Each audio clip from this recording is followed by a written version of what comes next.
So tell me about this guitar you're playing today. It is an absolute beauty. It looks beautiful and it sounds amazing. Well, you built that out of balsa wood? And, yeah, it was a airplane model first, and I just moved some of the pieces. And it also flies. I'm glad you asked me that, Todd. That's it's built by Ken Miller. He lives in North Carolina now. He was in Tallahassee, and you can find him at kenmillerguitars.com. And that guitar is number 100. It's made of flowered babinga back and sides, which babinga is an African rosewood. So it's basically a rosewood sound guitar, which is what I like, and it has a Adirondack or a red spruce top, and then it's got a bunch of fancy stuff on it because that was his number 100, and he wanted to make a real special one. And I know there are guitar heads watching. What kind of strings do you use? I use, I'm glad you asked that, Todd.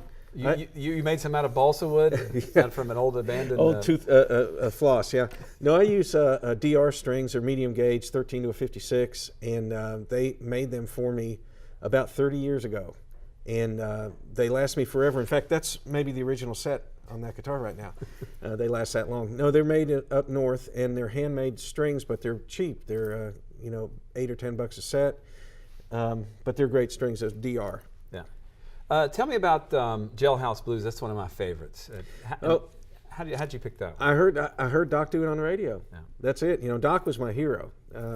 Was it great to meet him and get to play with him? It was like a dream come true. I've been very, very fortunate. I was good friends with Doc. Rosalie, his wife, I knew very well. With Norman Blake and with Dan Crary, the Kings, Tony Rice, and they're just regular folk. Which is so nice about it when you meet these guys. Doc, I did a video with him. That's an instructional one, not the one that you've mentioned. The one you talked about is called Doc's Guitar Jam. Then I did another one called Flat Picking with Doc, where Homespun pulled me in as the Doc Watson aficionado, and said that Doc can't explain what he does, so. Go ahead and anyway. So I did that one. I wrote a book on Doc Watson, the legacy of Doc Watson, and but through that he met our son.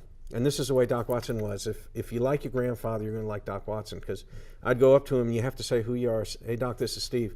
Right away he'd say, "Where's that boy of yours?" That's all he wanted to do. "Where's that boy of yours? Bring him over here."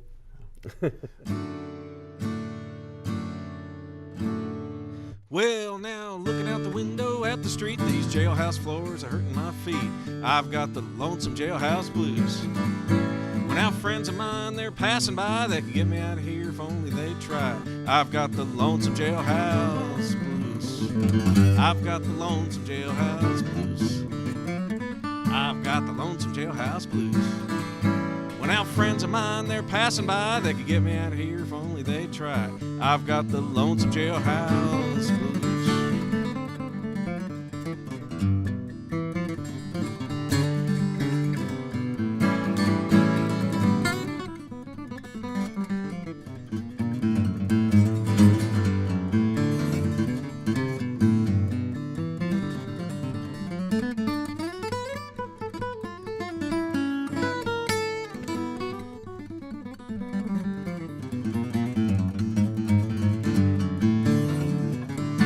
My good gal don't love me no more. She had a smile on her face when they slammed the door. I've got the lonesome jailhouse blues.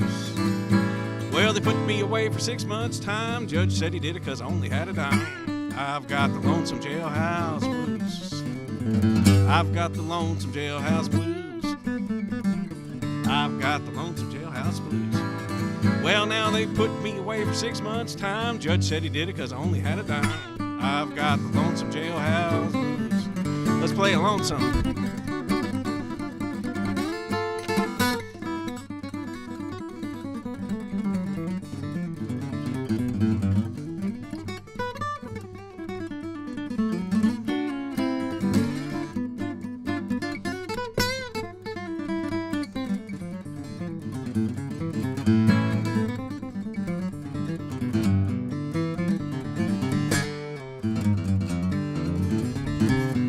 I've got the lonesome jailhouse.